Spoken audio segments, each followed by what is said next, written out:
Albanian elections.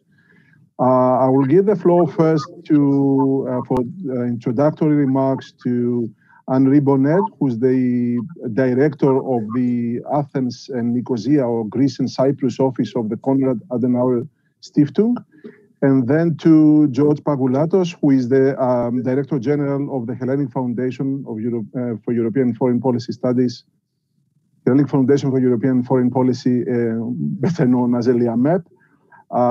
So, Henri, the floor is yours. Thank you, Yanis. Welcome on behalf of the Konrad-Adenauer Foundation. It's very nice to see you online. And despite the springtime, I appreciate that you are tuning in today, because we have quite an important topic today. The Konrad-Adenauer Foundation is a political foundation close to the CDU in Germany, which you have heard a lot about the last couple of days, but which is still in the government in Germany. We are active for many years in the region, and not only in Greece, but also in Albania and the Western Balkans, because we're convinced that the European future of the countries here is very important for the future of Europe. And of course, also the status of reforms and democracy and rule of law that we have. We're very happy that we have very good and trustful partners on both sides of the border. And even though Greece usually tends to pay more attention to what is happening in Turkey and its bigger neighbor, I think it is very important now to look at Albania when we have the elections coming up on Sunday.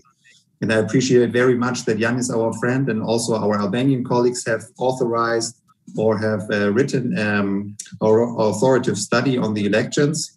I think it is a very interesting reading, and it predicts a little bit what can happen with the scenarios. I'm very happy that we could support that. I want to say thank you also to ELIAMEP, to our friends in the think tank. It's always a pleasure to cooperate. Without my colleague Lefteris Pedropoulos, we wouldn't have realized this project. And of course, I want to thank all the speakers who are speaking here today and sharing their insights with us. And last but not least, of course, the interpreters who will make it all possible that we understand each other. Thank you very much, and back to you, Yanis. Thank you, Henri. George, your introductory remarks, please. Thank you very much. These elections that will be held on Sunday in Albania are critical for the future of the country. Despite significant progress in the last 30 years, there's still deep polarization and lack of political consensus, and a sort of a negative tradition of parties that tend to challenge the election results and undermine the functioning of parliamentary life after the elections.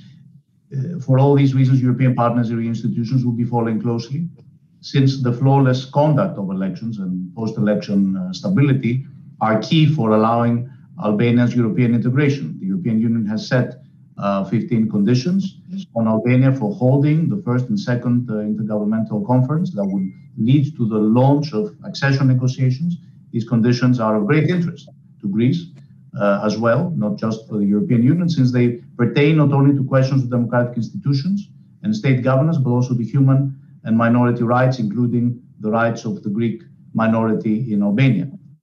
Greece wants the post-election stability in Albania so that the process of delimitation of maritime zones at the International Court of Justice will be continued. It is in Greece's interest to see the entire Western Balkans as stable democracies and healthy economies join the European Union.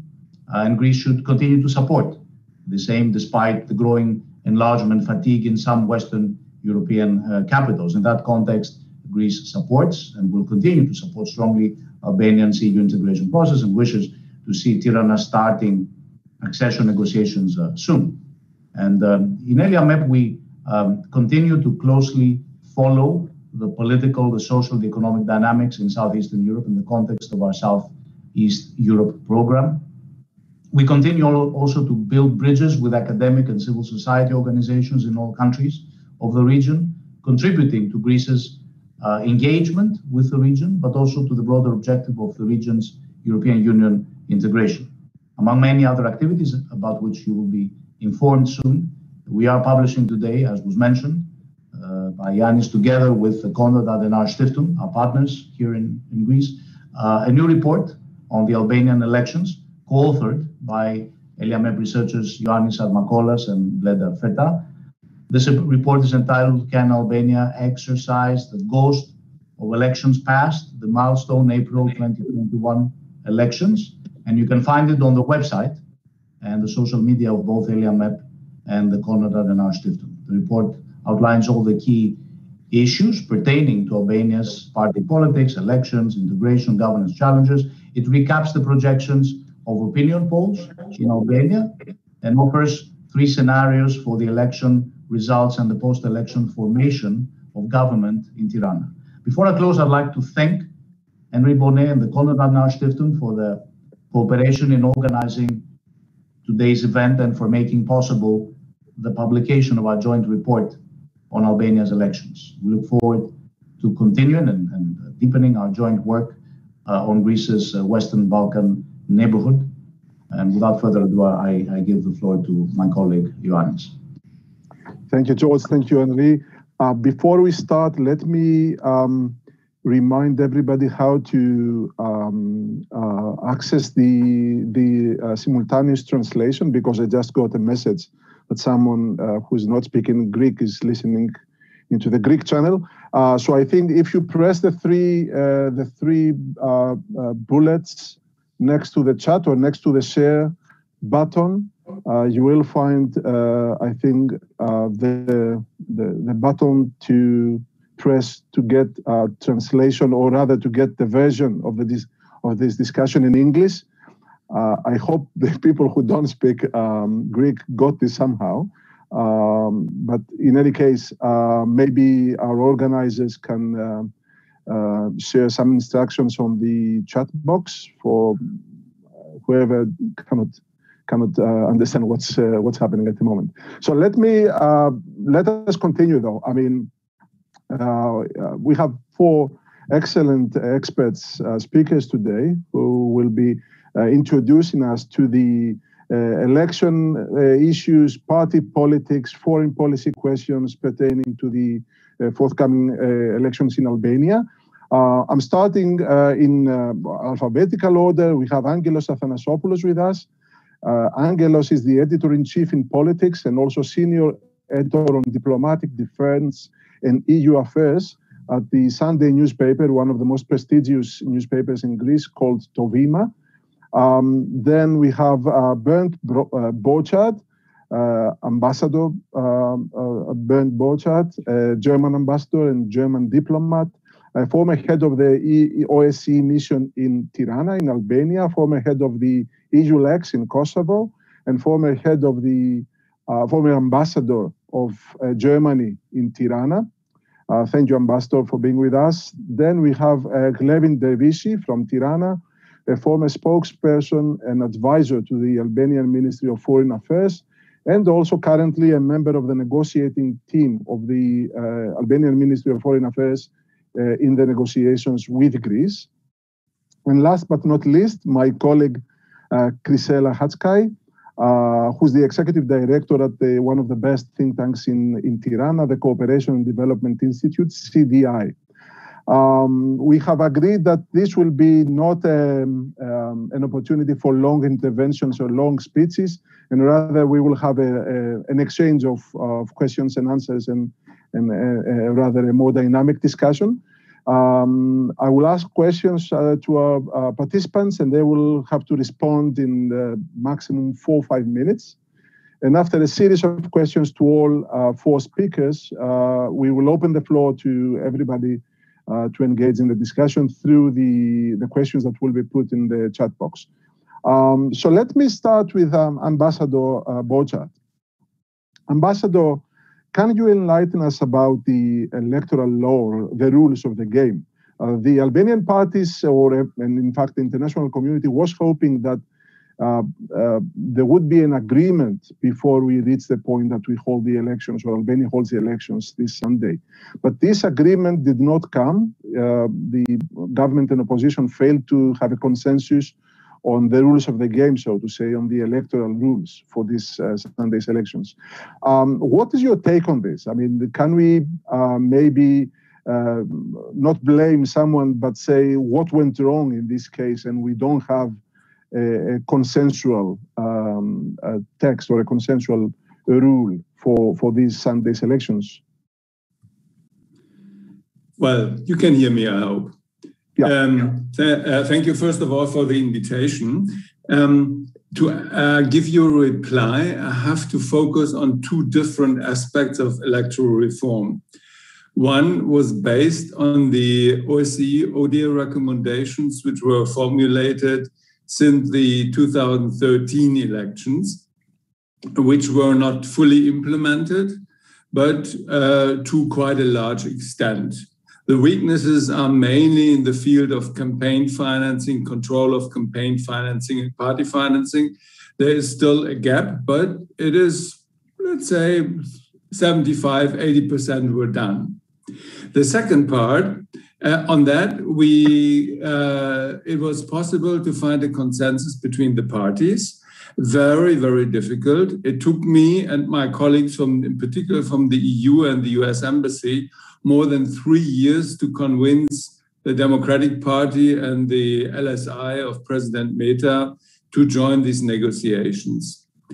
The second part was something where no consensus was achieved with the extra-parliamentary opposition, but a broad consensus was reached within the parliament.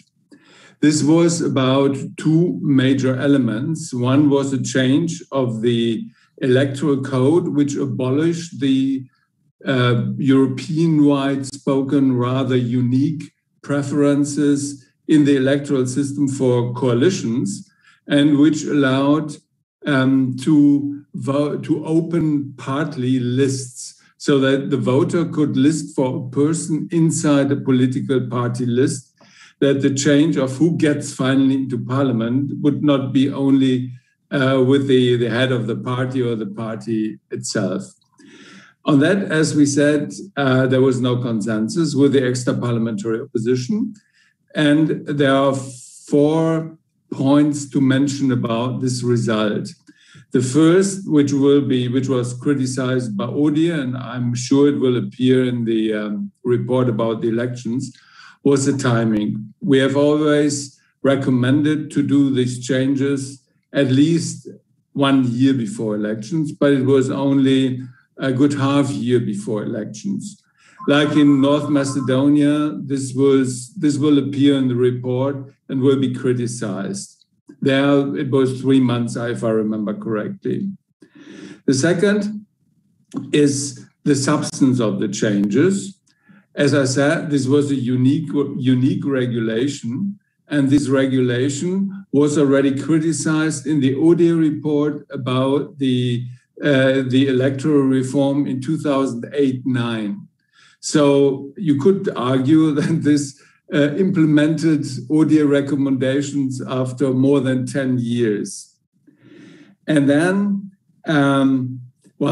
no consensus. The international community had urged Albanian parties to reach consensus, but this was a regulation which played clearly in favor of the Democratic Party. And so how can you expect to reach that consensus if something is changed, brought to the normal standards, when it's not to your benefit? That happens in many countries when you have a majority. You may change the rules of the games as long as you stay in a legitimate framework. We had the same in the elections of Mr. Laschet as prime minister candidate, where a number of delegates were excluded shortly from the vote. So by a prior decision, as I read this morning in the paper. So if this is foreseen in the statutes, this is possible. Okay, thank you, Ambassador. So the critical point is basically only the timing. Okay, thank you, Ambassador. I will stay with you, Ambassador. About the conduct of the forthcoming elections, how important are these for Albania to have free and fair elections and to have some sort of peace or smooth transition or smooth aftermath of the elections?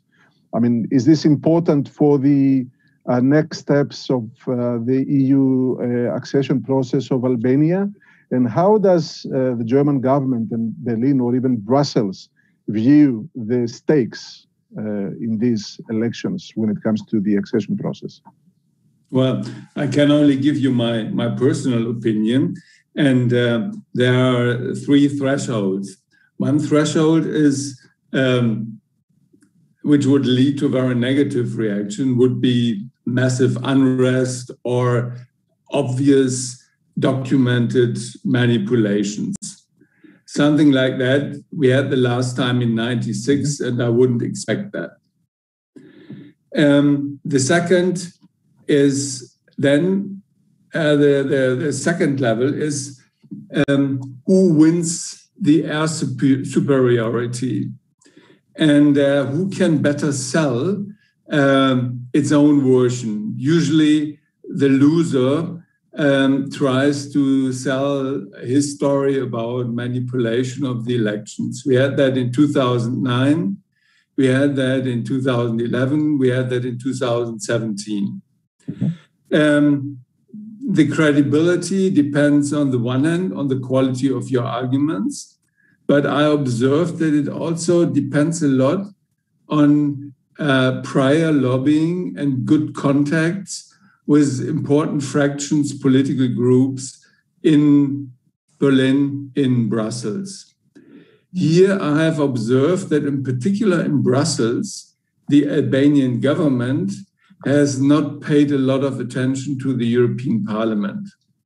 I read a couple of 2-3 months ago, I had already left Albania, I read a statement from German members of the European People's Party, which sounded like written in Tirana in the headquarters of the DP. So it shows that what even members of the Socialist Party complain about, that the government and particularly and the head of government don't pay much attention to the European Parliament, that this has a price tag, and this price tag works against the credibility of the other side.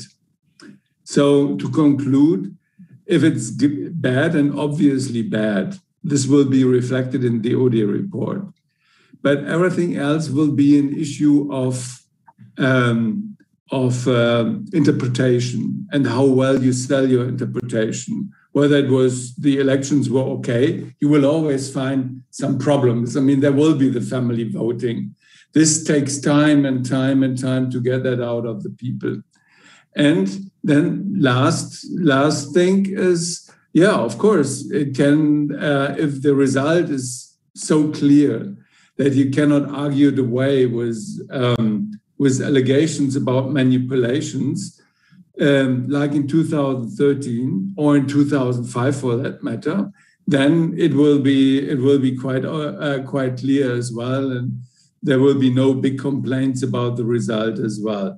My guess, as I see the opinion surveys, that we will be in scenario number 2, a small win of one or the other side, and a lot of complaints and protests. Mm-hmm. Mm-hmm. That's not good news, Ambassador, especially given that we all hope that there will be a smooth election process this time, so that we can take this out of the equation in terms of complaints from Brussels and elsewhere. Let us close this chapter about the actual conduct of the elections and start a bit the discussion about the political implications or the political stakes for various actors. And then now I will turn to Angelos Athanassopoulos to see a bit the Greek perspective on the elections. Angelos, Albania is very close to Greece, and Greek foreign policy is a very important country for, at least in the Balkans, for Greece. What is the view of the Greek government about the forthcoming elections? Are there stakes for Greece in that process? And if there are stakes, are they high? Is this electoral process very important for Greece? Do we have a preferred outcome, so to say, as Greece, or the Greek government has a preferred winner from these elections?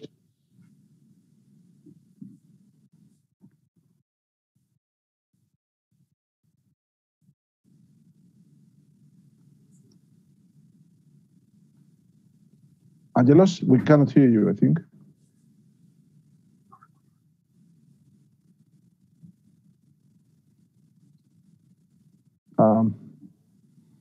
There must be a technical problem. I cannot hear Angelos. I don't know if anyone can hear him. No, Angele, there must be a problem with your connection. Hear me, can you hear me now? Yes, yes, perfect. Thank you. You can hear me now. Excellent. Yes, thank you. Thanks again to Konrad-Adenauer-Stiftung and ELIAMEP for allowing me to be part of this very interesting discussion. Yanis, as you said rightly, yes, Albania is too close. Athens, of course, has an interest in the outcome.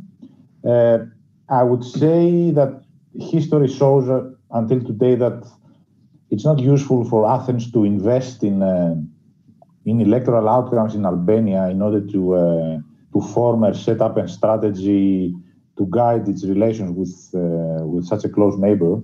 I believe that Albania still remains for Athens a pretty unpredictable country as far as Greek interests are concerned. And we are all aware, of course, and you know this also very well, that there is a number of outstanding issues in bilateral relations. In my opinion, it seems that there has been lately an understanding coming out from the two meetings that Prime Minister Mitsotakis and Rama had in Athens the last few months in order to approach these outstanding issues and maybe set some solutions. But they both decided to quiet things down.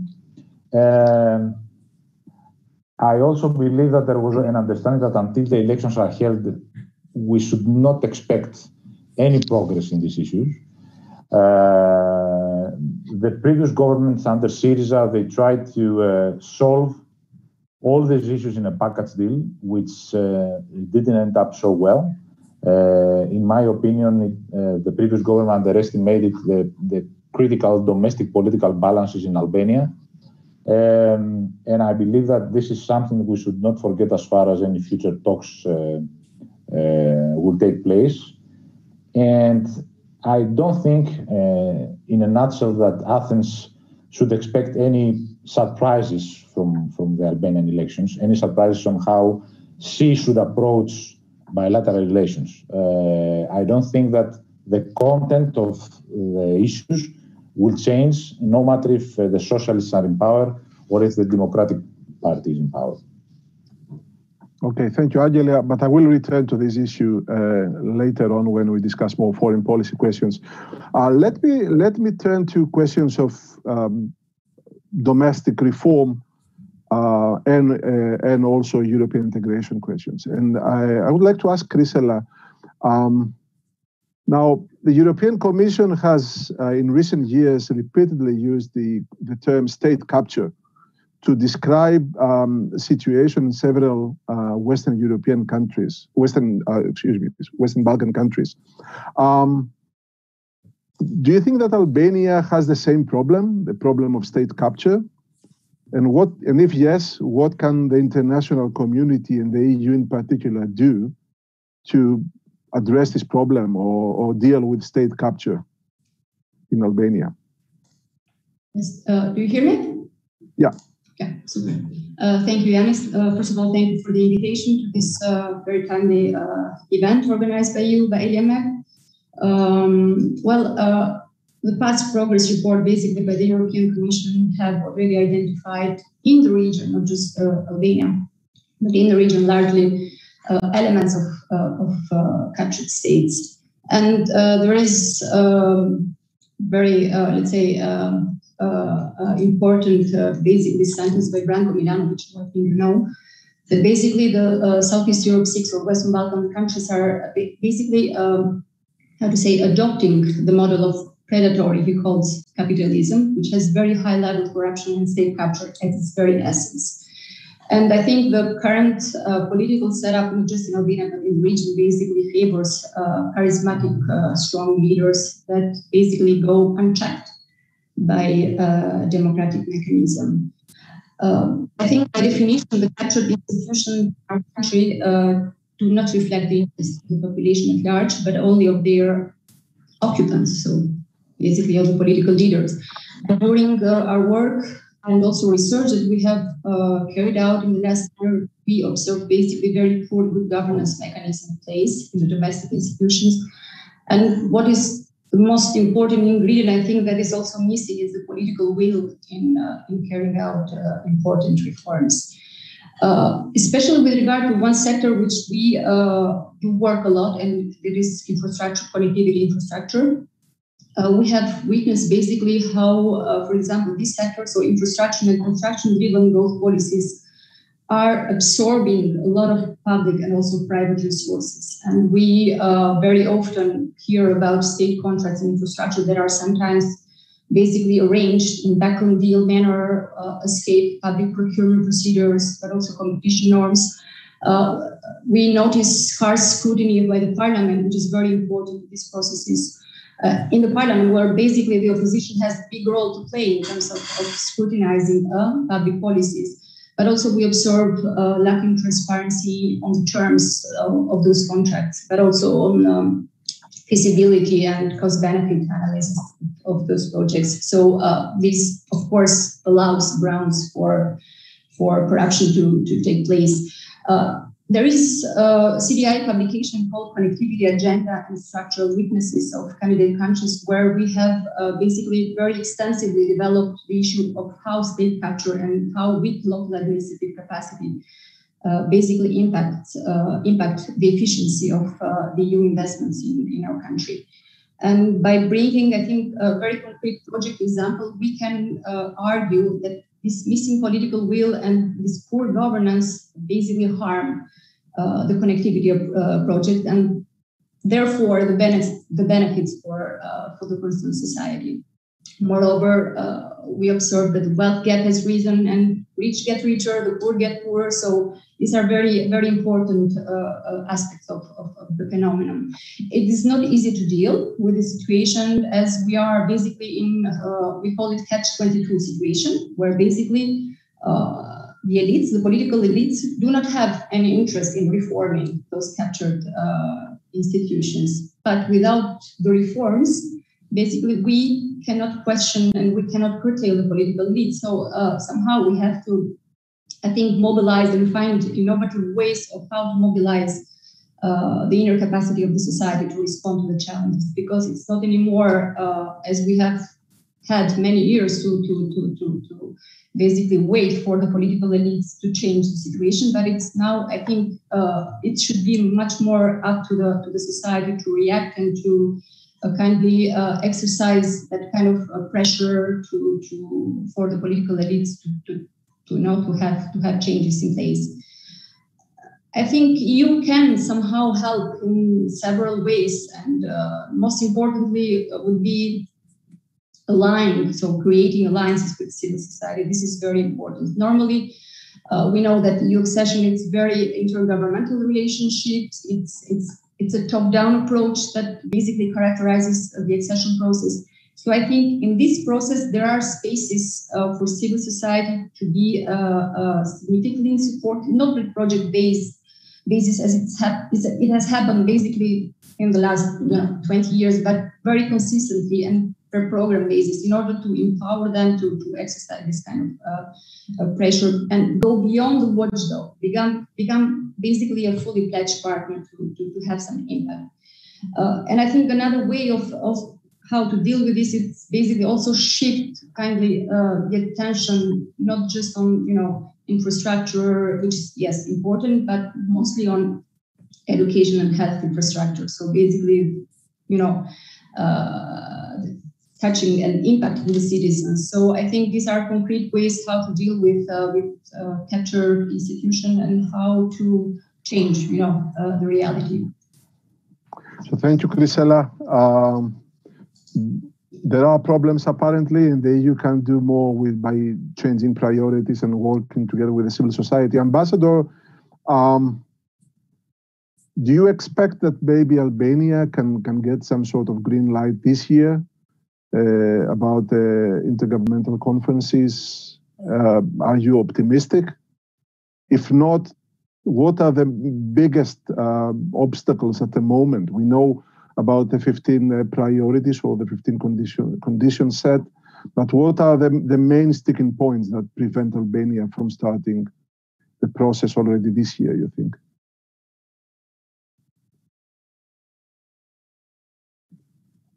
I'm afraid that the main sticking point at the moment is outside of Albania. It's a conflict between Sofia and Skopje, which is, last time I spoke with a friend in Skopje is 2-3 weeks ago, which was then completely unsolved and blocked. So, and in that case, while the Macedonians for a long time considered themselves as hostage of Albania, now it's the other way around. But if we look at Albania, I mean, we have on the 15 conditions, we have seen quite a lot of progress. The biggest progress certainly being the justice reform. And it was the first time that an Albanian government really started to fight against cannabis. That was quite an achievement. I was there when, as German ambassador when the DP still allowed the production of 1.5 billion, not million, billion worth of cannabis in the Lazarat area, and which was then industrially transformed into hashish and even sold to Germany. That's why we had a much bigger interest in that than in the cannabis, which is now going to Greece and to Italy, much bigger. The other fields, and the field where probably the least progress has been achieved is the one on corruption. To be fair, in the measurement of Transparency International, Albania is not anymore as bad as at the end of the Berisha government. It has improved a bit since then, but it is marginal. And my ceterum censeo in many meetings with the Minister of Justice and other government officials was to do more in that field. And I didn't see progress substantial progress over the 4 years while I was there. So this is a field where Albania is certainly lagging behind, even if it's better than in the Berisha times. What is the perspective? It depends a bit on the development after the elections. The DP had a much more lenient approach, as Berisha even said publicly in 2014, on the cannabis production. And so what's going to happen in that field is unclear.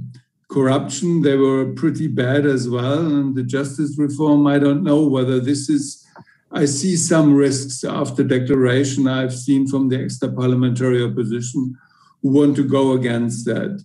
Will they go so heavily against it that this would cause uproar in Brussels or in capitals? Difficult to predict, but I see risks there. In the other fields, organized crime is a quantitative thing. There have been cases, quite a number, going against again that the justice system goes against corrupt judges and prosecutors. That has slowly started against high-ranking politicians. Tahiri was sentenced, the former Minister of Interior, only for a suspended sentence, but he was not allowed to stay in politics, which is quite something. And the Supreme Court, not Supreme Court, the Appellate Court, sent the case back for retrial. So he's still out of the game. So there has been progress in that field as well. The discussion about the census, which is an important minority issue, looked pretty reasonable, not as restrictive as in the 2011 census. So that there was some progress as well. Will that be enough? As I said, that depends on the factor outside, Skopje versus Sofia, and on the developments after the elections. And assuming the extra-parliamentary opposition wins the elections, they act in the direction which I'm afraid they are tempted to act. will the opposition from the SP be strong? That depends. Rama has made the justices reform his trademark, but what will his role be after the elections? And inside the SP, there's quite a lot of people who do not like Rama's insistence on the justice reform at all, because they have to be afraid as well. There's quite a number of these people. So it's difficult to predict. And not only in Albania's hand. Thank you, Ambassador. I'm taking note of some progress, still problems in some other areas, but a lot will depend on what happens after the elections, or in the elections and the landscape after the elections. But maybe more, well, shocking or surprisingly, it seems now that Albania is a hostage to disputes of North Macedonia with Bulgaria, something we know very well about, of course. So in that context, Krisela, I will go back to you. Because of all these obstacles, delays in the EU accession process, the EU is asking the Western Balkan states to do several difficult reforms, but the EU itself is not actually delivering when these reforms actually take place. We show that with North Macedonia very vividly. Do you think that the EU remains a credible player in the eyes of Western Balkan states? Do you expect that in the coming period or the coming years or even before that, non-European players that have started to be very active, like China, Russia, Turkey, of course, and others, will start to chip away influence from the EU in the region because of the way the EU is handling Western Balkan affairs? What's your take on this? First, regarding the question, I think, I have two reflections. The first one concerns basically Turkey, because I think there is a misconception when it comes to considering Turkey as an outsider, let's say, to the Balkans, because, at least not as the other countries like China or Russia. We have had Ottoman Empire history, culture, society, religion, having been intertwined, I would say, since the 15th century. So this is one, I think, important consideration when considering Turkey in a unique pot with, with the other countries like China or Russia. And when it comes to also EU influence, and I think this is also a second consideration that should be done, we need somehow to deconstruct, because we have the influence of the Commission, we have the influence of the Council, we have the influence of certain member states, having some, different weights in the process, in the accession process. And we have also, it was mentioned before, like different lobbying groups. The postponement, I think, of the intergovernmental conference for Albania and North Macedonia has basically taught us, despite the Commission having recommended several times for the accession talks to be open, that the EU is not the monolithic bloc that we were used and we were taught it was.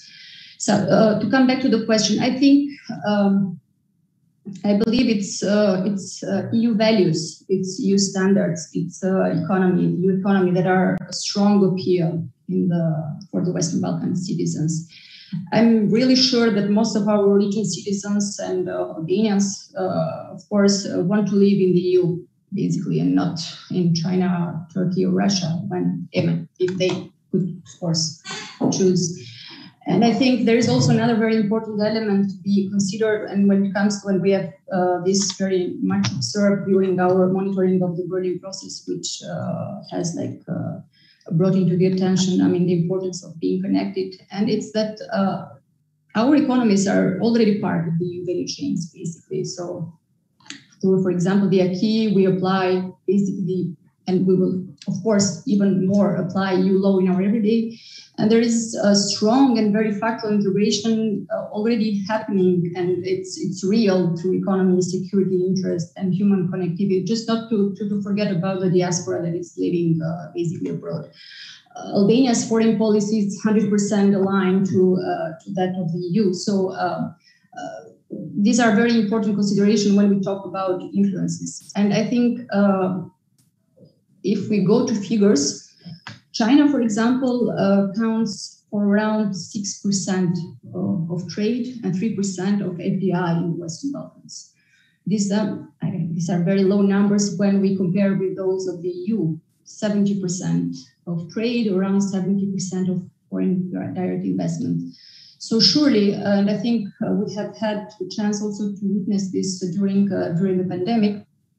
I think the Western Balkans are a chessboard where geopolitics is played, and of course, the weakening pull of Brussels has negative impact in domestic politics. But I think, realistically speaking, there are no factual indicators that Russia or China, and much less Turkey, I think, will be able to match the EU's appeal that I was talking about before, and also match the numbers and figures. For example, the financial assistance that the Western Balkans get from the EU, for example.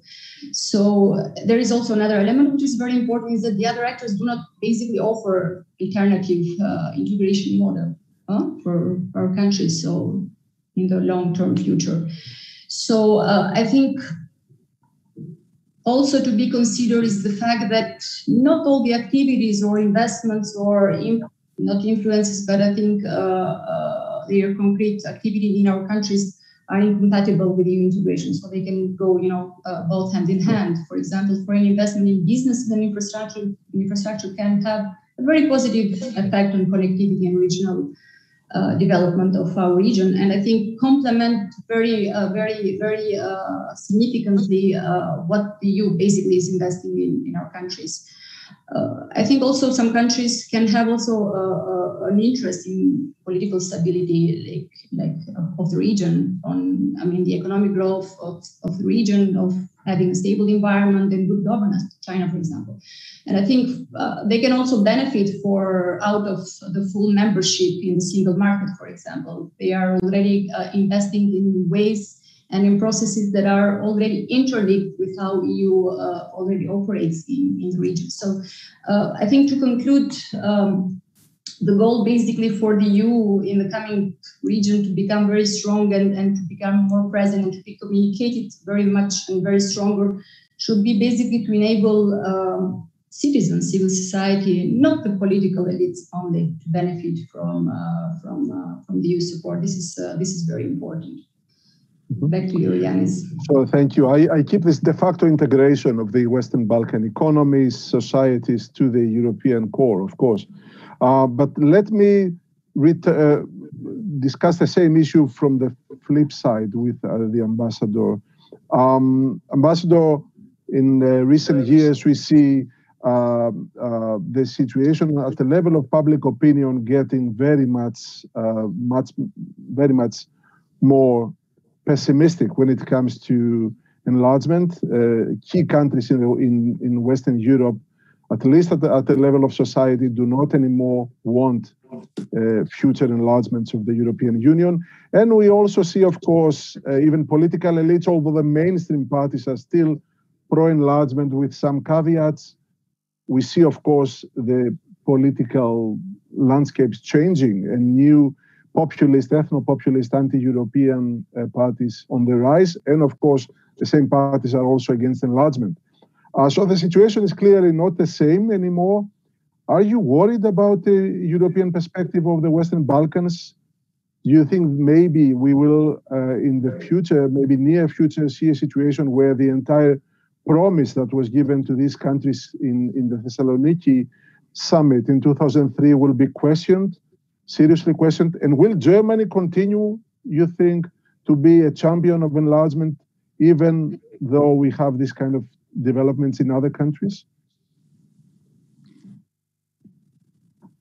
Well, I've seen the enlargement policy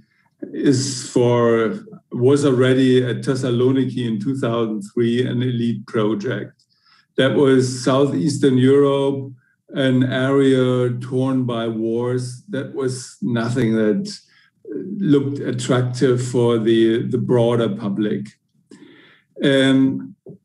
We have now, with slowly shrinking numbers in Germany, one strong extreme right-wing populist party, which would run berserk against any steps of further enlargement.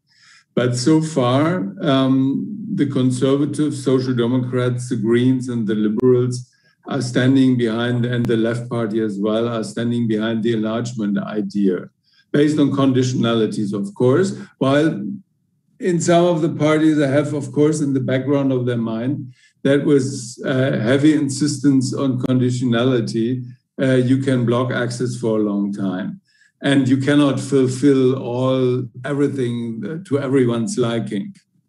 This is for these countries basically impossible. But having said that, this elite and is also very much aware that the enlargement process increases leverage. This is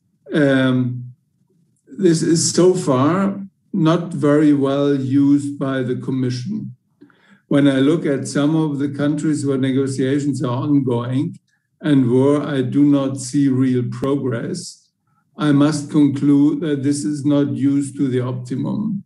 But with the increasing skepticism, I think in the Brussels system, in the administration, Commission in Brussels and EAS, the willingness is growing to use this leverage that is available to a more intensive extent. I've observed how my colleagues from the European Union have been fighting for a continuation of the justice reform and have been pushing that forward. And that has shown me that the willingness is there. It depends, of course, always also on individuals who are willing to fight, able to fight, and the colleagues were good. But but there is also supervision from Brussels, and this showed me that the willingness was there to say it goes this way and not any other way, just around the obstacles and around the rule of law and democracy principles. As I said, I have sometimes some doubts whether this is applied on equal terms in all countries. Mm-hmm. Thank you. And in Germany, as I said, so far the consensus is standing. My interpretation is it goes more on the time frame, not on the yes or no, but on the speed of integration. Nobody wants Albania to become a member in 2023, and I hope they don't want that as well. Mm-hmm. I think your answer qualifies as an optimistic outlook, so I'll keep that. I like it. Mm-hmm. Glevin, given the fact that even that elite project, as the ambassador said, and he's definitely right on that, has some encounters challenges from many member states that are not super happy with enlargement. What can countries that are unequivocally, without any doubt, in favor of enlargement, like Greece, do to help both Albania and the Western Balkans?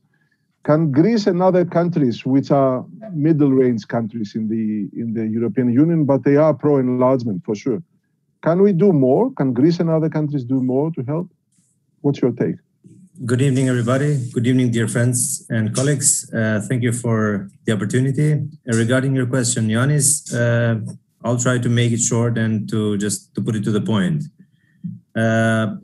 At least in my experience, I would say that there have been cases where especially our two Balkanic, let's say, or Mediterranean or European neighbors have been quite close to us and helping in recent years regarding the European integration. And I'll definitely set the tone to our two strategic partners like Italy and Greece have always been on board and have always been a close supporter to the country, not only in the respect of European Union integration, but also into the political stability, economical stability, and know-how and knowledge, and the entire investment they have done into the supporting the country for having better, let's say, like having better and stronger capacity, and also being able to further boost the country into the European Union process. Well, is there any chances for doing more? I think yes, absolutely. And this is not only to be expected only to our neighbors, but also in the terms of our efforts as well too. There remain a lot of things that need to be done. And as well, I can say that into the European theater, I've seen especially the friends of Albania being led by Greece in 2017-18. And also been seeing also Italy, the one who been advocating the opening of the negotiations process with Albania in the last year as well. So these two countries have been a close opposite to us, and also Austria as well has played a role.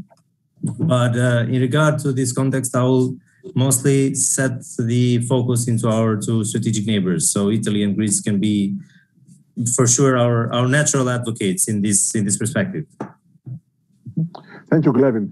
Allow me, if possible, to now turn a bit the discussion to relations between Greece and Albania. And I will ask Angelos, are you at all concerned about the outcome? We know that, as you said, Greece does not have a dog in this fight.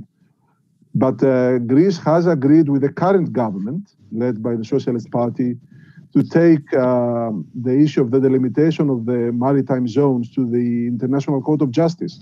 This is important for Greece, definitely. We know the Greek foreign policy priorities. It is also important for Albania. But this decision and overall the discussion around the maritime zones, the extension of the Greek territorial waters, etc., has been heavily criticized by the current opposition in Albania. Are you at all concerned that if the opposition comes to power, this agreement about the International Court of Justice can falter? Do you think Greece should be ready to find a way to, well, convince a next government that will not be a Socialist Party government for the importance of this process? What's your take?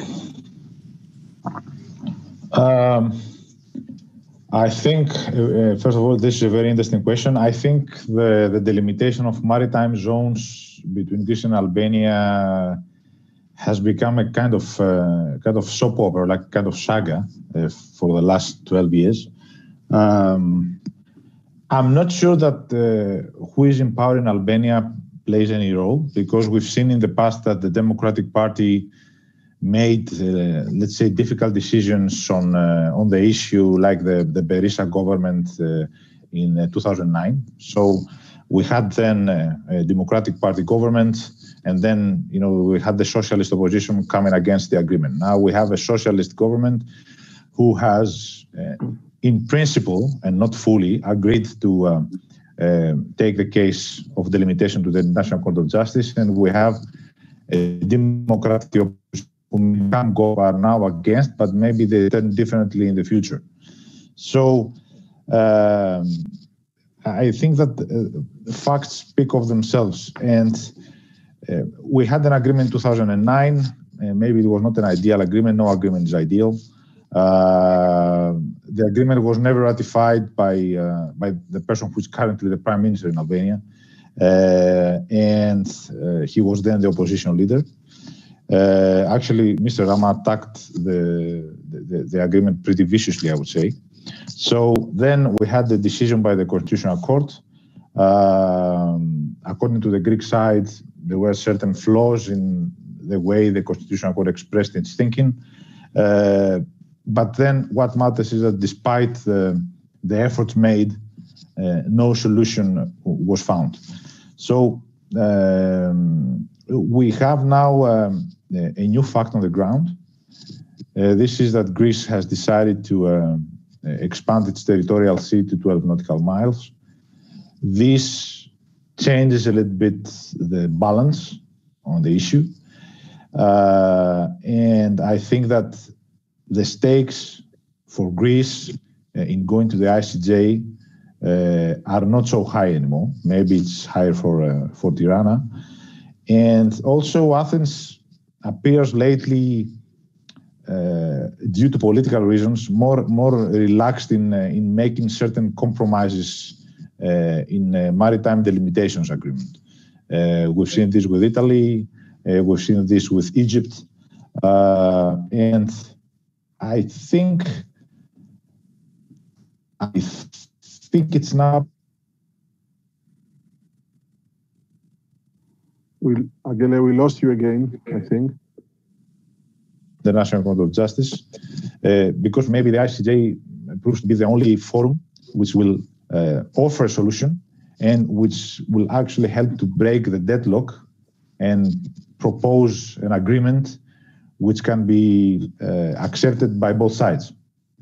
Because there has been a lot of bad blood on the delimitation agreement for a while, and maybe the ICJ, which was a proposal by the Greek side, could offer a breakthrough. But I don't think that we should wait that if the Democratic Party is in power or if the Socialists are in power, something changes in this. Thank you, Angelo. Glevin, you are an insider, so to say, because you are in the negotiating team and you've been following this question very closely. We are following the Albanian press, and I think I don't exaggerate when I say, if not every day, every second or third day, there is an article in the Albanian press about the question of maritime zones and how Greece is trying to blackmail or do some bad things to Albania on this issue. So there is certainly, this is an issue that concerns a lot various circles, I would say even anti-Greek circles in the Albanian press, and this is something that does create a lot of bad blood, as Angelos said. So maybe the same question to you. I mean, is the decision to take the issue to the International Court of Justice safe, no matter what the outcome of the election will be? Or would you be concerned about this process that has finally been found between the sides, whether this process can be undone? Can anybody hear him because I can't? I think, can you hear me? Yes, I hear you. I hear you. I think Angela, you have an issue with your device, I think. Well, okay, Glevin, I think you had the question. Yes, I had the question. Well, it's true the fact that especially in the media there is always news is coming up and down from both sides. I would say, like not only in the Albanian press but also in the Greek media as well. So I also read reports and articles like every day from your media too, which indeed it's understandable because these things are top priority, I would say, into the national security and foreign policy affairs, not only in our region, but I would say especially the maritime issues are becoming hot potatoes all over indeed.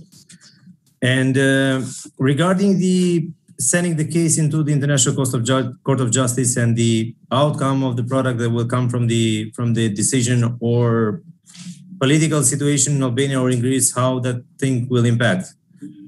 What I wanted to say is that first we kind of tried to explore with Greece a possibility of having a new deal, and we started a process to have a new deal with Greece. I mean, at least with Syriza government. But what is important is the fact that this deal, like the maritime deal, should not be seen excluded with the entire package that we had with Greece.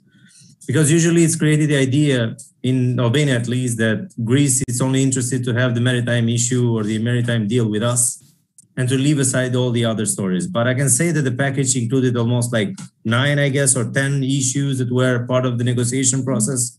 Some of them having direct impact into the everyday life of citizens in both countries, not only in Albania, but also Albanian community living in Greece, Greek minority living in Albania. So things that started from everyday issues, historical issues, the future related issues, European integration as well. So it's important not to see the package, let's say, like, or to see the maritime issue out of the package. That's the first thing. Secondly, is that it's true that with the changes that you had in the government in Greece, like from Syriza to Neo Democratic Party, we didn't have like any clear stance from the Greek side regarding the entire package. Mostly was seen like as an advancing the maritime portfolio, let's say, but not like pushing ahead or making a clear statements what's going on with the entire package. And after we tried to explore several options, and we reached the point of good, let's say, good milestone into the having the new agreements. Came up the political decision, let's say, that to put the case into the International Court of Justice. Well, I would say two things regarding this decision. First, whatever might come into the Court of Justice, I'm for sure, definitely, very, very sure it's going to be something better than the one of 2009. That's definitely for sure. Because to reach a maritime agreement, they need to be bear in mind two things. First, the geographical conditions, and second, the principal use and delimitation. The two things were not taken into the consideration in the respect of interest of our side in the previous agreement of 2009, sorry. And second is the fact that how can you balance the approach?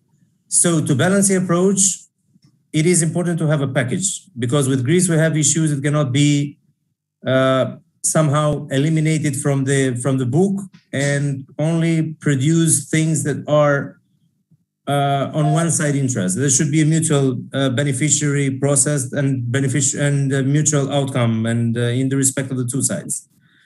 And the second thing that I will say regarding the decision of sending the issue into the International Court of Justice, in my opinion, it's something that the two countries try to reach something, and in the end, it's a political decision that the both sides maybe want to be released, let's say, like politically released regarding the pressure, and somehow a third table kind of decides what's the best for the two countries and kind of gives the situation a relaxed, let's say, atmosphere.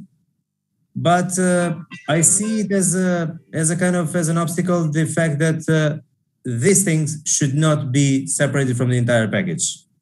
That's the overall, and that's the idea. So the Albanian side and the Albanian public wants to also have some good news regarding the historical issues, wants also to have some good news regarding the everyday issues and regarding the consular affairs and regarding the economical affairs. There are also so many other things that are way too important, not only the maritime. So that's the thing that need to be, let's say, like balanced in approach. Okay, maybe the Greek side wanted to kind of exclude this out of the package in some points, I would say. Not quite sure, but I'll imagine. But there should be a balance. So in approach, there should be a balance, because otherwise we have some commissions that are going on. Some of the commissions are progressing very well, but still we have no progress regarding some other issues that are still pending. So that's what I want to say. Mm-hmm. Thank you, Glevin. I have a follow-up question on this, which I think easily derives from your answer. But I would like to tell the audience now that you can start posting your questions on the chat box, and these will be collected, and we can start addressing them. Our speakers will start answering them. So, Glevin, I see that you insist, and rightly so, I guess, from your perspective, on the fact that there needs to be some solution on other disputes, also some agreement between the two countries. But isn't it the case that the fact that the issue will be taken to the International Court of Justice somehow separates the delimitation from everything else that may or may not go fast or not fast, all the other issues that are pending? But once you agree on actually having the International Court of Justice in the process for the delimitation of the zones, that in a sense separates this question from everything else. Isn't that the case? Well, that's also the concern of the public opinions or scholars in the country, that having this case separated into the Court of Justice, International Court of Justice, there was something will be lost, let's say, like in the momentum, in a sense like there was going to be lost the balance of the package. In the sense like things were kind of somehow interconnected to each other. They were not directly dependent by each other, but they were interconnected in a sense like some of the things were needed to be progressed that were, let's say, like in the interest of one side, and some other things need to be progressed that were in interest on the other side. Indeed, we should also be aware that the delimitation of maritime spaces is not something that's only in the interest of the Greek side, because otherwise it would be ridiculous also to treat the story like this, because indeed it's something that's also in our interest as well too. And but because of the past and the thing that happened with the maritime issue, people in the country have kind of lost focus as well on into two other, let's say, like processes that we have unfinished. One process unfinished is regarding the maritime issues. It's also the process with Italy. We have only demilitated the continental shelf, but still no exclusive economic zones. The same goes for Montenegro. With Montenegro, we have the same, let's say, like the same issue like with Greece, but we have not started the process yet. But because of the past and the, let's say, like the negative atmosphere that was kind of been experienced during the years 2009 to 2017, 18, when we started the negotiation again, the story was hampered that much that the public opinion is quite aware, let's say, of discussing every possible thing inside the country, especially regarding the maritime issue. But to treat it as something that's only on interest of the Greek side, in my opinion, it's a mistake, because indeed it's not in the interest of the Greek side. It's in the interest of the both sides. But as I said before, there should be a balance from the Greek side as well, in the sense of, okay, we decide politically to go into the International Court of Justice regarding one thing, but we have also other things that are left aside and are not yet into the point of delivering. Shall we follow the same story or the same way, like to send them all into the International Court of Justice? That's one question. Question number two, if Greek side kind of handled to send the case into the International Court of Justice together with the Albanian side, because there should be a process as well in terms of technicalities to send the case into the International Court of Justice. There will be a kind of preliminary negotiation regarding the contact, what are we going to be address into the Court of Justice, how we're going to present the case, who is going to stay on the side from each side, like who is going to, let's say, like kind of protect the case into the court. And this story is going to be, in my opinion, it's going to be a bit long. Technically, it's going to take much more time than having a bilateral negotiation. And it's going to be a need for having a balance. So that's what I wanted to say. So in the country, I think it's going to be seen as something that we have no chance anymore, in the sense like we have experienced two things by now. First, to reach an agreement that was sent into the Constitutional Court of Albania. And in my humble opinion as an expert, I think it was the wrong one, because it puts us into a very corner, into a very minimum space of, in terms of space and in terms of delimitation and in terms of principles following regarding the conclusion. But also, it's on the other side, we proved also, let's say, like we tried to have a second negotiation, which indeed is positive, because at least we are kind of aware, the both sides, that what happened in 2019, it was the real negative for us, but it cannot be like that.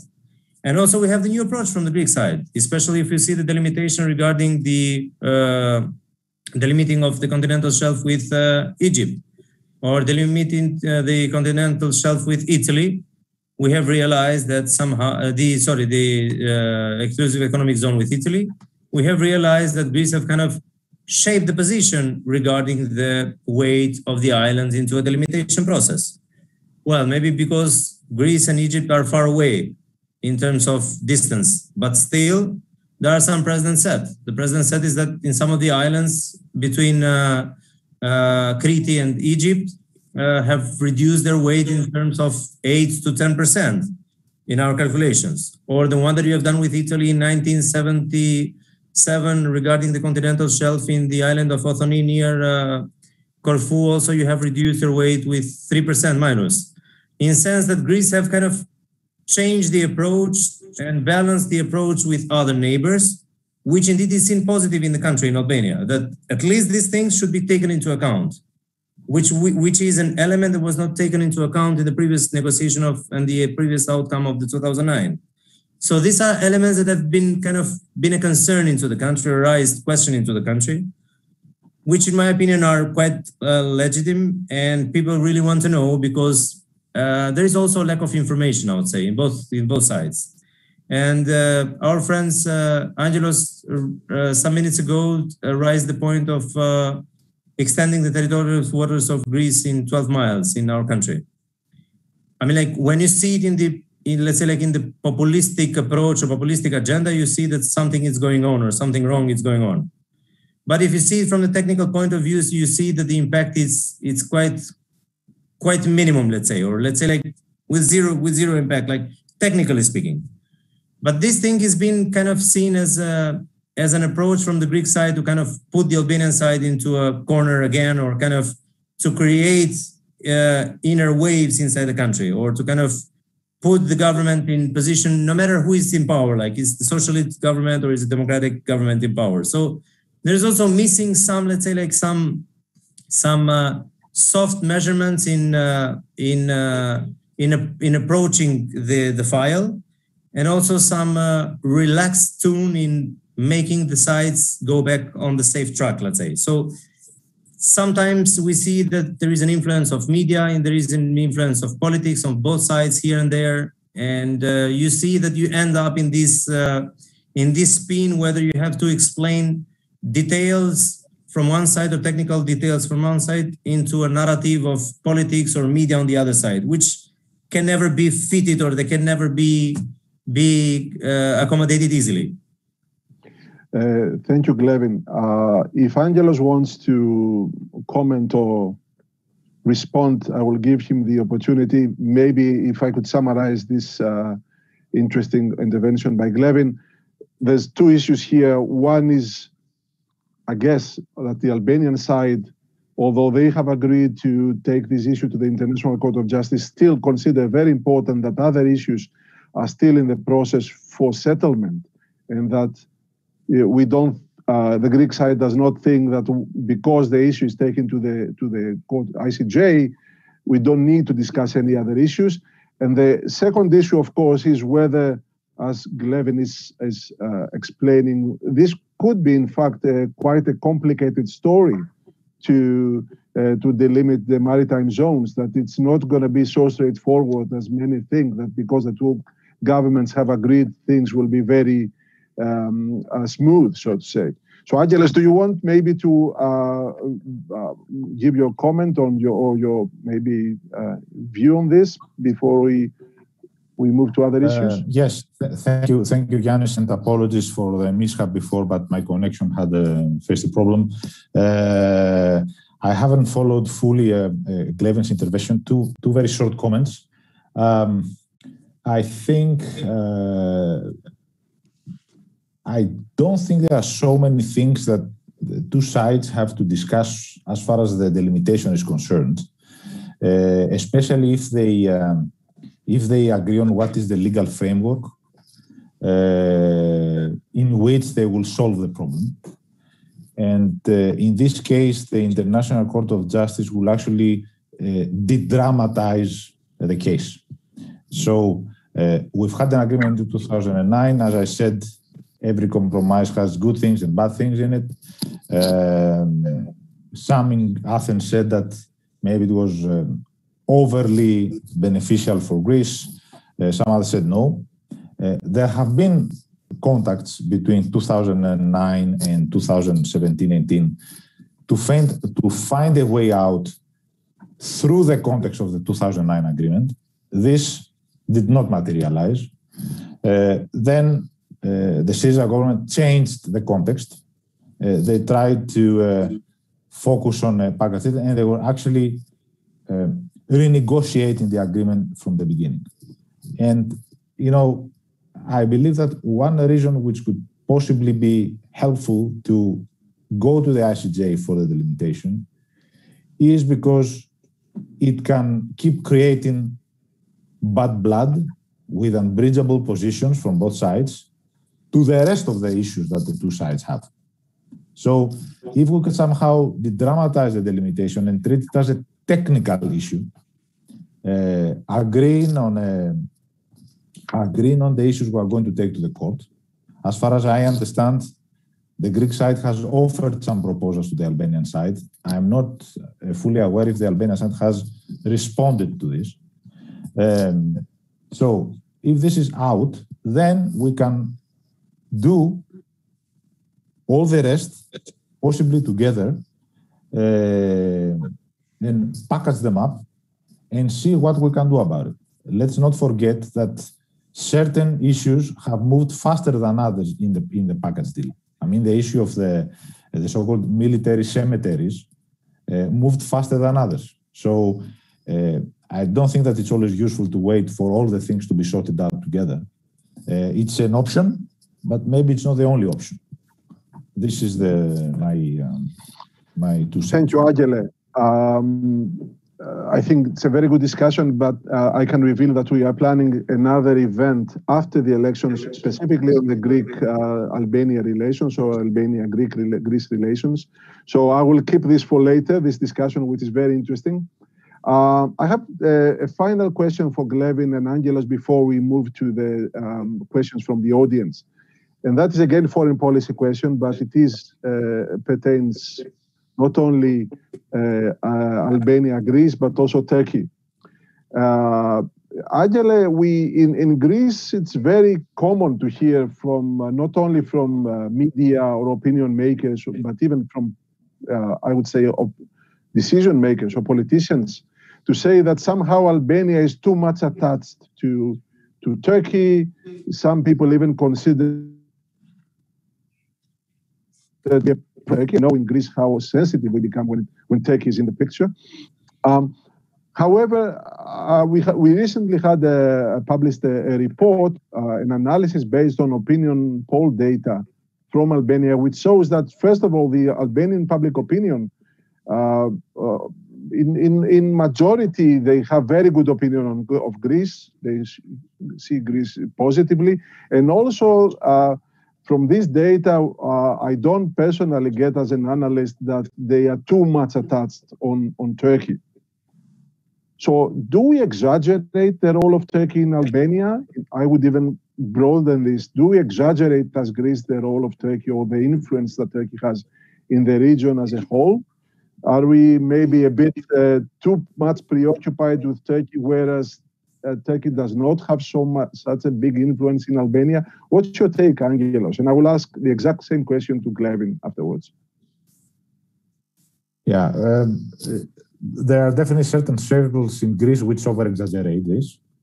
But at the same time, we should not underestimate Turkey's role in Albania and the fact that over the last few years, Ankara has made a significant, serious, very concerted effort to advance its political, economic, and security interests in the country, heavy investments, and I think also that the Rama government has cultivated this approach.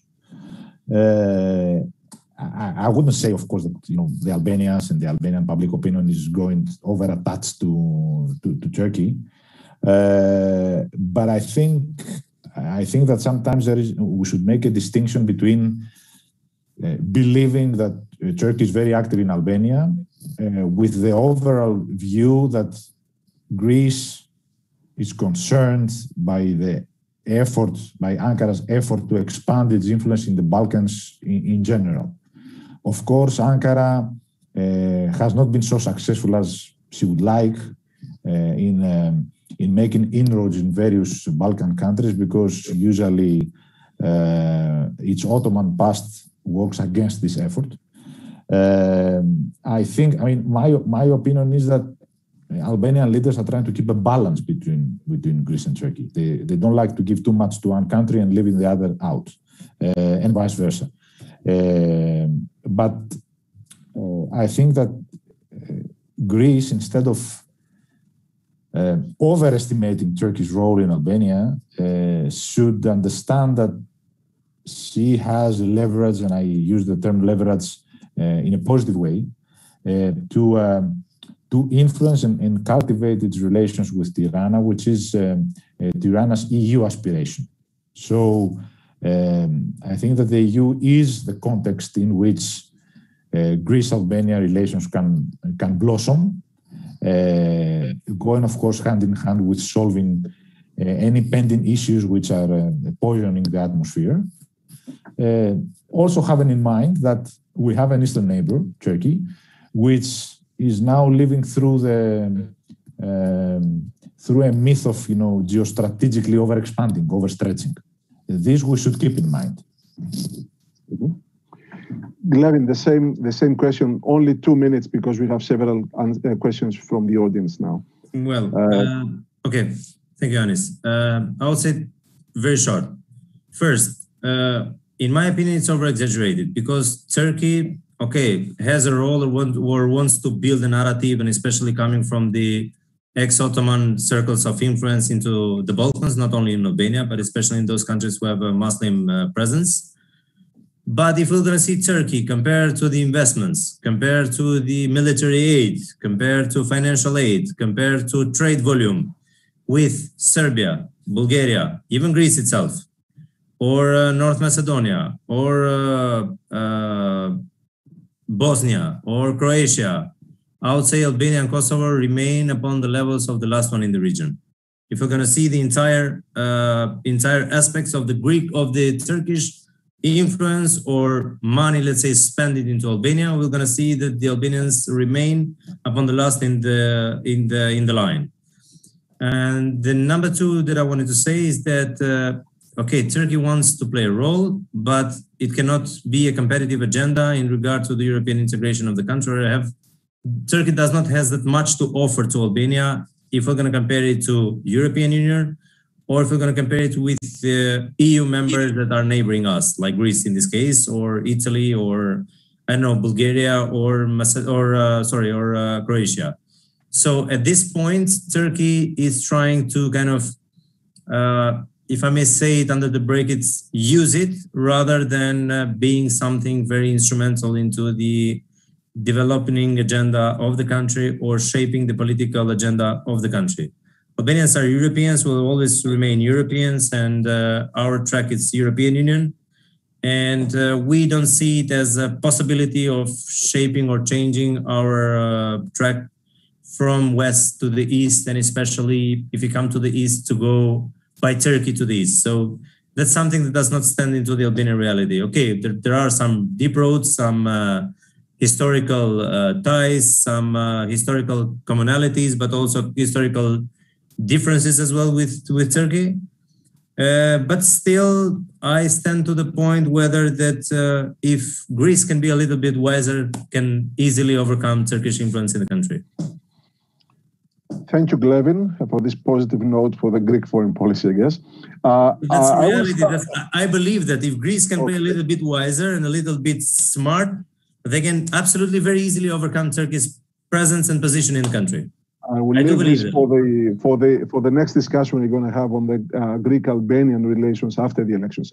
Now, I'm turning now to the audience, and I'm reminding everybody that you can post your questions on the chat box or the various channels that through which we stream this. Now, I have a question. I guess it's for either Glevin or Krisela or both, whoever wants to go first or wants to answer. A comment on the Albanian government's decision to leave outside the voting process the large number of Albanian diaspora, which has created a large wave of disappointment, frustration among the Albanian community in Greece, and I know this is not only in Greece. What's the reason, and do you think it's fair that Albanians who can't vote and live in Greece don't have the opportunity to actually participate in these elections? Krisela, do you want to answer this or comment on this, or Glevin, who wants to? Krisela. Glevin, please go ahead. Oh, Krisela, okay. Yes. Yeah, I mean, I can comment a bit. I'm not the electoral, let's say, person in this regard. I mean, and maybe I don't have even the figures. If there are some figures in terms of how much is this, let's say, electorate, Albanian electorate coming from Greece, basically to contribute, to vote and to exercise the voting right. Well, during the pandemic, there have been several cases where rights have not been, like exercised, fair and, and in the right way, basically. And this is, I think, one of the also consequences of this pandemic, unfortunately. I mean, I would have expected this not to happen because of the large community that is living in Greece, also because of the approaching of Easter. And I mean, it's also both things. Maybe one occasion could have, also served for people to come here for Easter, basically. But I think, I mean, there have been several months also before, when I think also Greece, but also North Macedonia have had like a very big concerns in terms of numbers with regard to infections, and this like limitation has not happened before, basically.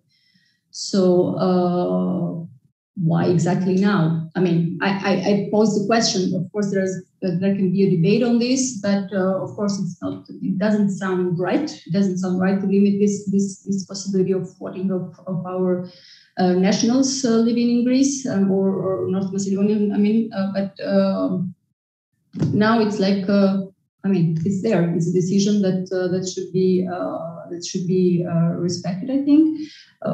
Although I doubt that there are right mechanism in place to observe that kind of limitation can be monitored basically by the authorities. I mean, if some of the borders are open, I think there should be some mechanism in place to monitor people that maybe enter Albania and they do enter in the quarantine and basically, you know, cannot or might eventually exercise that right. But I mean, maybe Glevin has for certainly more details about this thing. Glevin, do you want to also comment on this? Just a very short comment. I would say that in Albanian public opinion or political opinion, it's been seen like on a two tracks base. This issue of putting limits to the Albanians coming to Albania and also to the Albanians going to Greece. First is the fact that 2 days before these decisions was presented into the Albanian Committee of Experts. We also get the news that the Greek side has kind of opened the borders with other immediate neighbors, but not with Albanians, with Albania, like Albanian citizens going to Greece. One thing, and second, it was the fact that I agree with Krisela saying that, well, it's not easy to monitor such an flux of people coming into the country, especially for voting. And it's not easy also to trace them, like, are they staying into quarantine? Are they staying into their houses, or they are going to the voting stations? Just last night, I heard the head of the electoral committee, secretariat, if I may call him, saying that it's not also easy for the electoral committee and for the voting stations to kind of monitor people if they are from the list of people who should be quarantined or not. So it's going to be something that, in my opinion, is not going to work that perfect on the ground. Thank you. I have one more question for you, Glevin, regarding the recently the Drangheta mafia group was arrested in Italy, and there were allegations for money laundering of a group in Albania, The Albanian government has rejected such accusations, but the question is here by our audience whether possible revealings on this case of evidence or actually revealings by the investigation teams in Albania and in Italy could affect the electoral results, and whether you think this is a serious enough question that could create even a political crisis in the country, such revelations, so to say. Well, there are people in the country thinking that there is some influence of money coming from outside the country, and especially with not a clear sources or money that are being invested in the country with no clear profile, let's say. But as I'm aware, for this case, there is an investigation going under the SPAC, like Special Prosecution for Anti-Corruption, and which is a body that has been set up in place under the justice reform that the country has undertaken since 2016.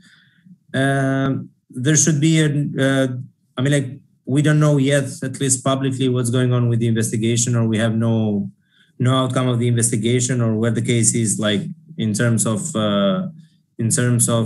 what the prosecutions have found regarding such an allegations. But in my opinion, regarding the effect on the upcoming elections, I'm not quite sure, but it will remain to be seen. Like if people are going to massively vote and massively support the government or the opposition, especially at Tirana, is going to be a test for that, because as far as it's seen as the majority of this money, I mean, like at least what do we hear from media and people in the country, are being invested in the markets of Tirana. So it's going to be a test through the coming elections, I guess. So we have to see. I have two questions, not related, but they're both for the ambassador, I think. So I will ask them together, and then the ambassador can give us answer to both questions. One is about the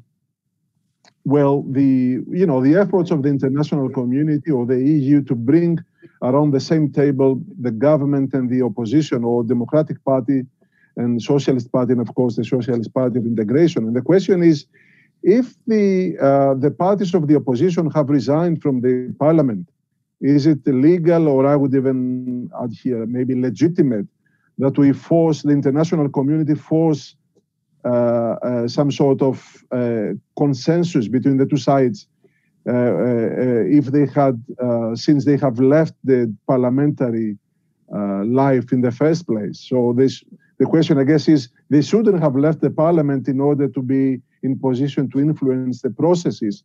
Why is the international community forcing the government to find some sort of compromise with parties that do not want to be in the parliament?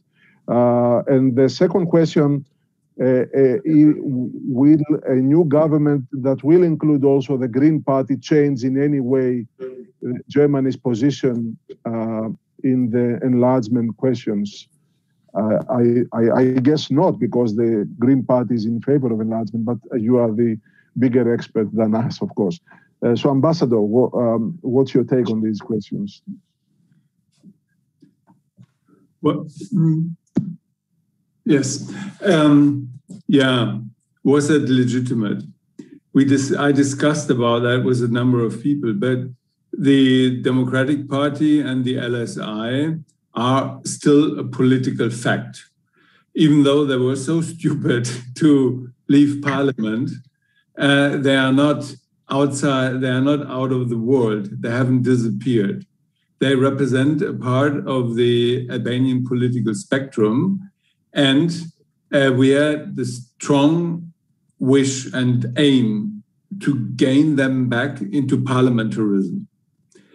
One of their main arguments was for leaving was the last elections were fake. They were bored. These were all manipulated. Their arguments were not good and convincing, but they were there and they left. So we told them, then tell us, please, what do you want to change in the electoral code? And if that is within the framework of that what we, ODIHR, consider as legitimate demands, then we would support you in the negotiations process. And this way, we try to bring them back into parliamentary life to the benefit of Albania.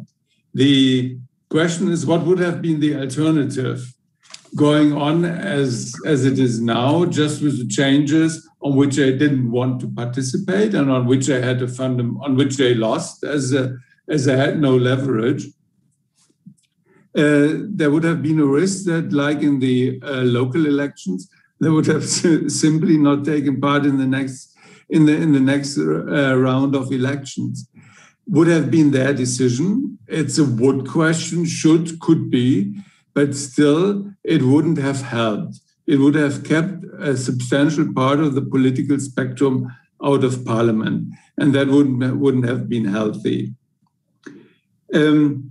About the question about Germany, the Greens are enlargement friendly. Of course, everybody insists on conditions, and these conditions, as I tried to explain, have already also an influence on the time frame that people have in their minds. For some, this is a very long time frame.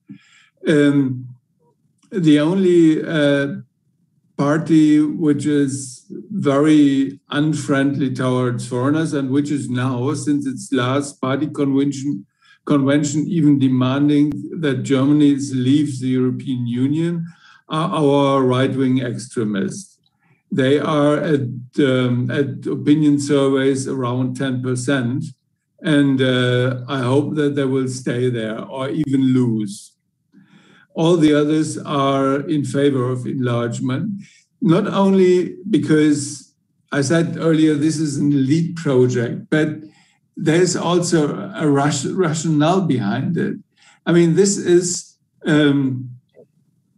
we have an interest in stability in the Western Balkans, and we strongly believe that through a stern and tough negotiations process about the conditionality for access, about the implementation of the conditions of the different negotiation chapters, we can stabilize and promote these countries and make them a viable part of the European Union. That this needed some improvement on the EU side, I said that already. Some steps have been taken on more insistence on rule of law issues after the negative experiences we have now with some member countries. Inside the EU, this process, even inside the EU, this process is ongoing. So I believe that the conditionality, the insistence on the conditionality, which now sometimes was only on paper, will get tougher. And I hope so that my belief is right. But so far in Germany, I don't see a risk of us dropping out of the range of supporters. Tactical issues on how loud you say that's a different matter. For the moment and at the beginning of an election campaign, I wouldn't pay so much attention to that, what is said in that context. Mm-hmm. Very reassuring. Very good. Thank you. A question, I don't know who can answer this, maybe Glevin or Angelos, about the political impact of the Greek minority in Albania in these elections. As a bit of a context, the Greek minority, well, the party of the Greek minority, or rather the party of human rights, which also represents the Greek minority, will now be in these elections together with the Democratic Party and another 10 or 11 parties. Glevin, do you have an answer to this about the political impact of the Greek minority party or the party of human rights, which also includes many Greeks? What can I say is that these elections, the so-called Greek minority party in the country, because it's in Albania, that party is recognized as a Greek minority. Indeed, it does not include only the Greek minority, but it's recognized as a Greek minority party in the country. It's running together with the DP coalition, together with other 11 parties. So in total, there are 12 parties on this coalition.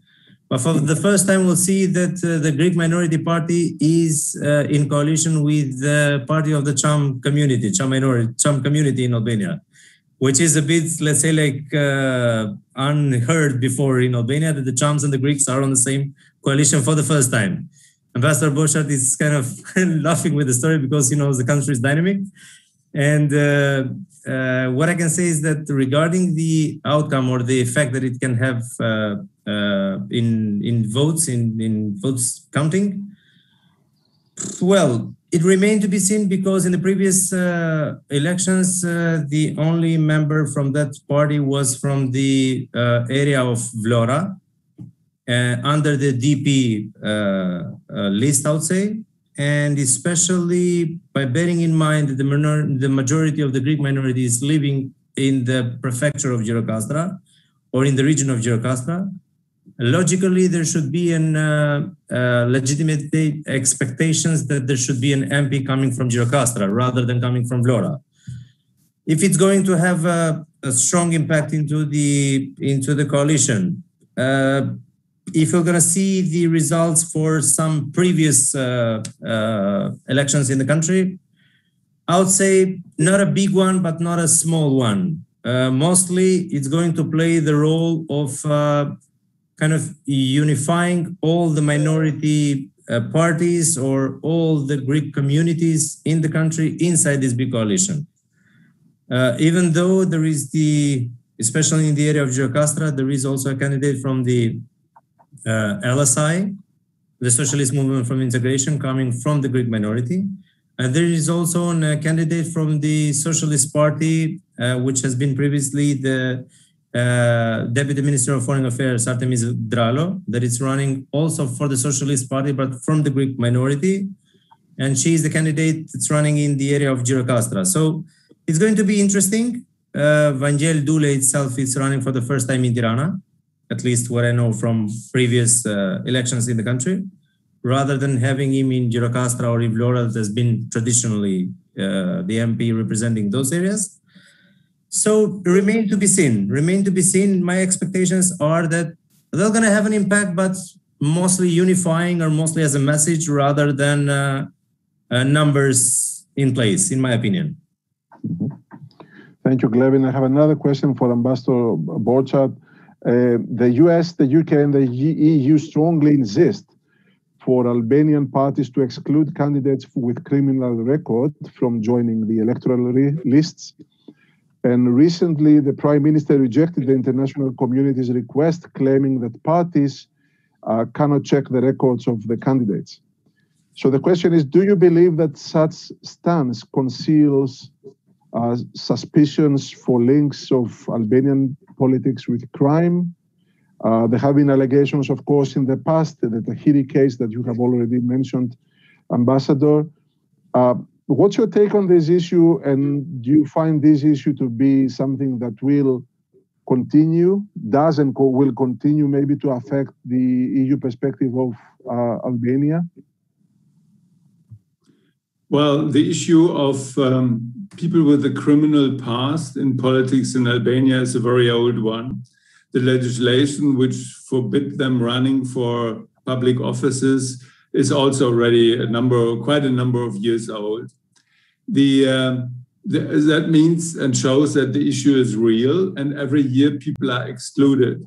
I remember, if I remember correctly, from the three elected mayors during the last three of the elected mayors during the last local elections were later excluded because they had a criminal track record. This time, I read yesterday, I think, that someone from the LSI list was excluded from the list because he had changed his name, and under his previous name, he had a criminal track record. Whether this was, I observed that these were usual small fishes.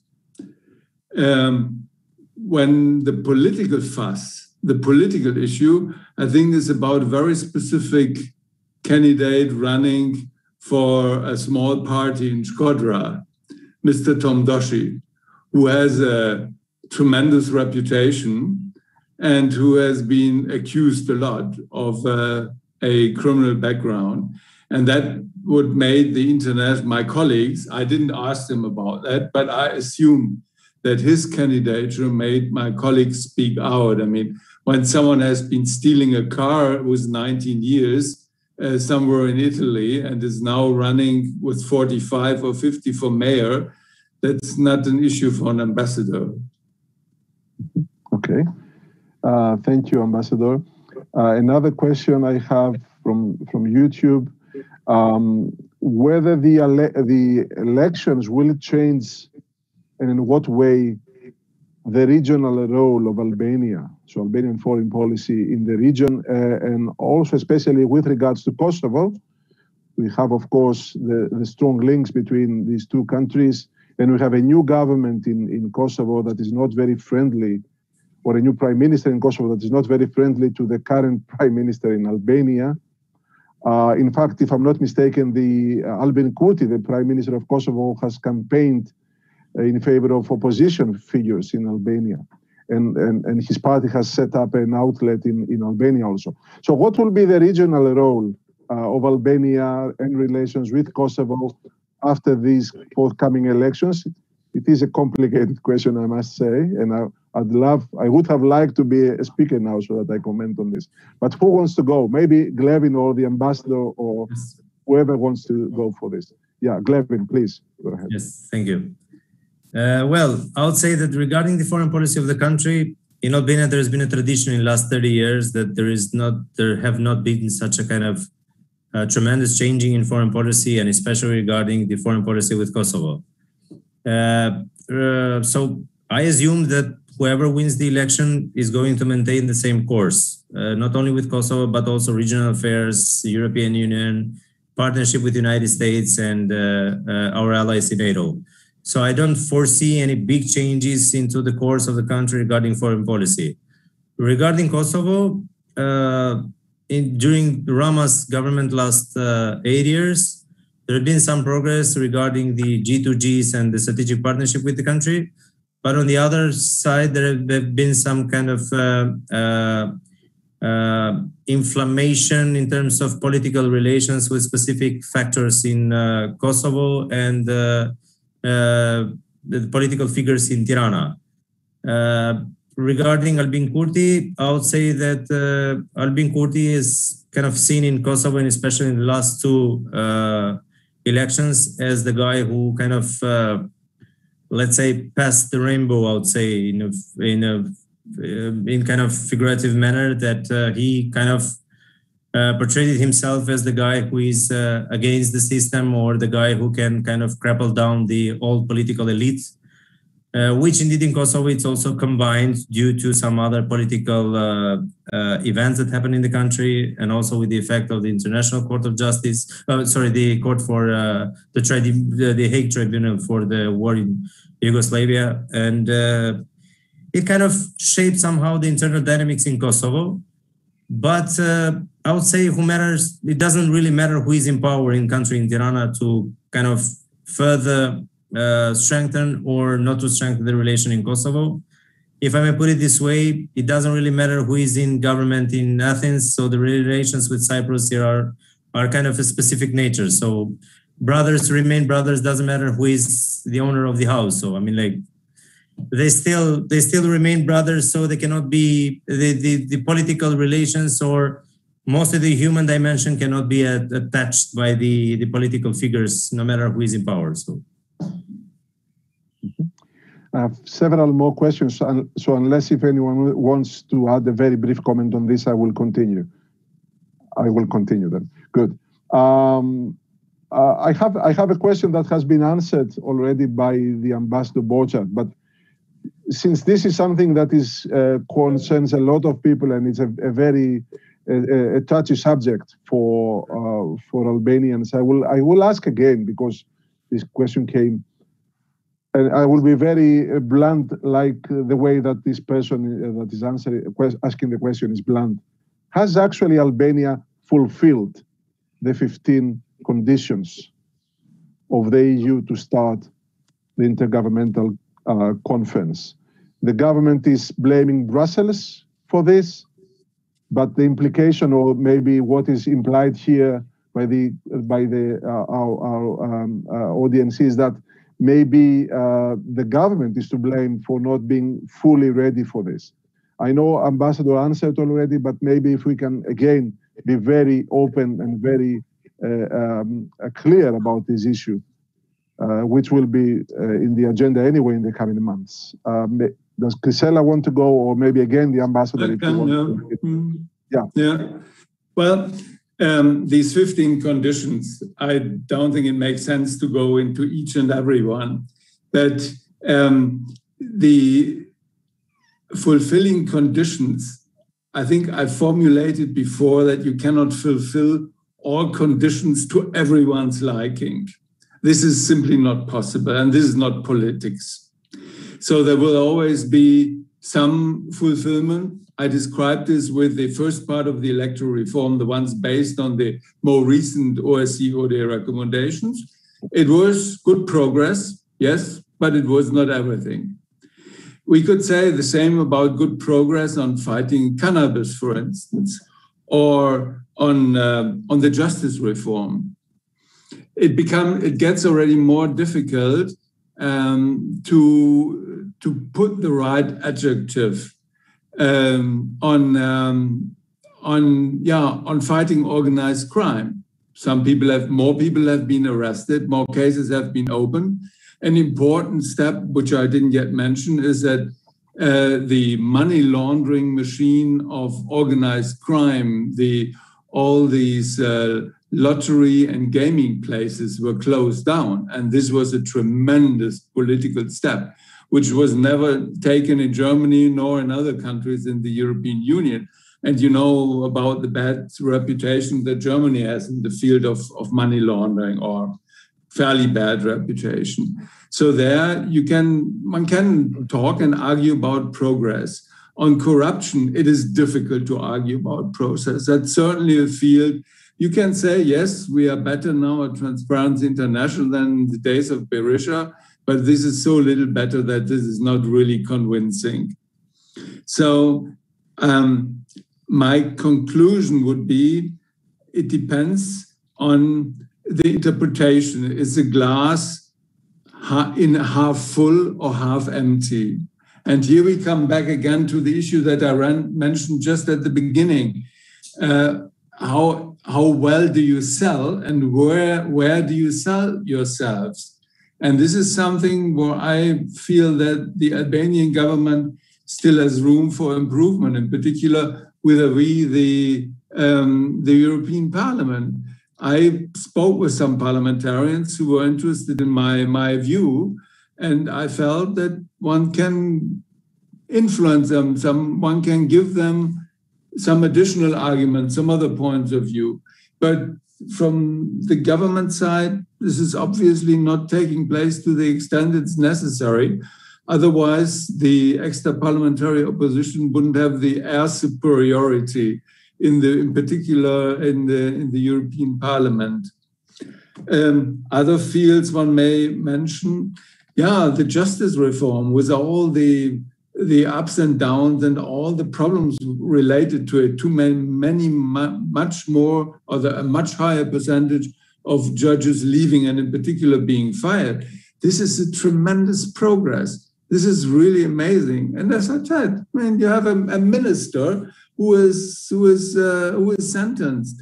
In 2014, Mr. Berisha could still say in public that he politically decided not to do anything against the cannabis production. So there is progress. I mentioned electoral reform, the core one that was the EU demanded. I mentioned the census process. Even on the freedom of media, there was a very restrictive draft law, which was full of the mentality of a bad past, of much too far-reaching controls. But then our OSCE representative of freedom of media still said which is not correct anymore for my point of view, for me to say. And then the Venice Commission, they made clear. And after the elections, I hope that the then government will stick to the word of this government to respect these recommendations. So as a conclusion, it's a question on whether you can convince that the glass is full enough. I don't think you can fill the whole glass for everyone up to the very top. But you have to make an effort also to convince that it is more than half full. Yanis, if I may add something. Yes, Krisela, please. Yeah, just to complement what Ambassador Borchardt said, this front-loading of conditions, basically, sometimes I have the feeling that they are expecting us to open and immediately close, like chapter 23, 24. That's why negotiations are for, basically. You need time to reform, and you cannot expect Albania to finish this reform in 5 years. Would not make sense, because it is a huge reform. It takes its time. It's time to be properly absorbed, properly implemented, properly resourced, properly addressing the challenges that you might have during the road. like for example, the vetting process that basically turned out to be, a very like deep process, and plenty of judges and prosecutors like being thrown out of or automatically like being out of the system.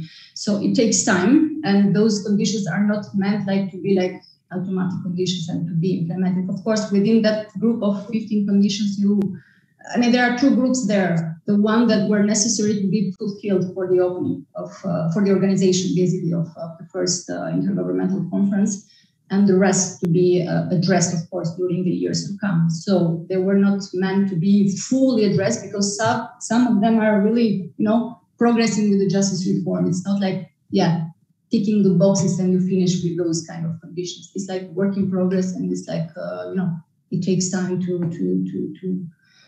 basically, fulfill every kind of expectancy with regard to those conditions. So they were not meant to be, not all of them, at least, to be satisfied fully, 100%, because it's a work in progress. We can't expect this kind of reform, like justice reform, to be concluded like in 5 or 6 years. You need time, you need resources, you need to take management measures when things maybe do not work out like properly, because we're not designed properly since the very beginning. So you need to act during the process. So, but the Commission spoke clearly. We are now in the position that we have conditions fulfilled. So basically, this is clear. It's like on white, basically. Thank you. There are a few more questions, but unfortunately, we have to close at 7. Angela, if you have 30 seconds only. I have 30 seconds only just to clarify something that I learned. Yes. We have elections on Sunday, but the term of this government and the term of the parliament last until September. Is it true what I've learned? And there is this time gap. I don't know how this has happened, but this sounds very strange to me, because in case you have a very close result, as some polls say, and as the ambassador initially mentioned, as far as he's concerned on possible problems post-election, this could create serious complications. I'm just leaving this here without expecting any answer, because as you said, I don't believe you have any time.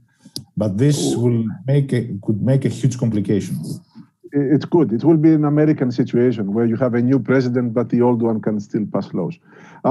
Listen, we don't have more time, unfortunately. I'm informed by the organizers that we need to close in 30 seconds. I will just thank very much the speakers, and we will continue after the elections with more. I would like to thank the Konrad-Adenauer-Stiftung, and to remind everybody that we have a new report co-authored by Bleda Feta and myself from the Southeast Europe program of ELIAMEP and, of course, Konrad-Adenauer-Stiftung, focusing on all these issues that we have discussed today. It's a 20-page report. You can find it on the social media and the website of ELIAMEP and the Adenauer-Stiftung. Please read it, and there are beautiful maps and tables and interesting scenarios for next week, for after the elections. Thank you very much. We will come back with more on Albania and Greek-Albanian relations. This is something that we will continue working on in the coming months. Thank you very much, and see you again soon.